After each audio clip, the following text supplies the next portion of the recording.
हाय, मी श्रेयोता. जीवनधारा घेऊन येत आहे एक नवीन कहाणी. याला जीवन ऐसे नाव. रघु हा एक छोट्या शहरात राहणारा साधा कष्टकरी माणूस होता. तो दररोज पहाटे उठून चहाचा कप घेत कामावर जायचा.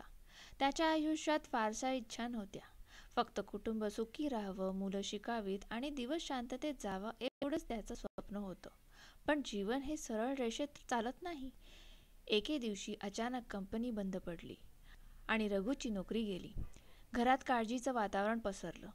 पत्नीच्या डोळ्यात भीती होती आणि मुलं वडिलांच्या चेहऱ्यावरचं ओझं समजू लागली. पण रघुनी हार मानली नाही. त्याने छोटे मोठे काम सुरू केले. कधी किराणा दुकानात मदतनीस, तर कधी बांधकामावर मजूर.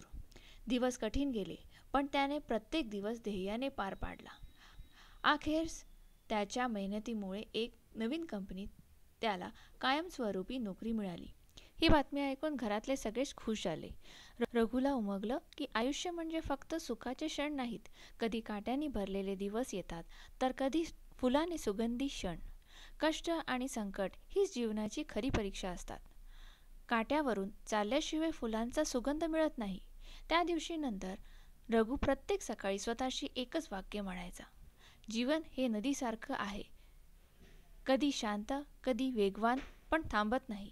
आणि मीही थांबणार नाही. कारण माणसाचं जीवन म्हणजे हिरवेगार हिरवणीवरून हळूहळू पदन्यास करणे नाही, तर माणसाचे जीवन म्हणजे एक संघर्ष आहे. कधी आपत्तीला तोंड द्यावे लागते, तर सुख हात जोडून पुढे उभे राहते.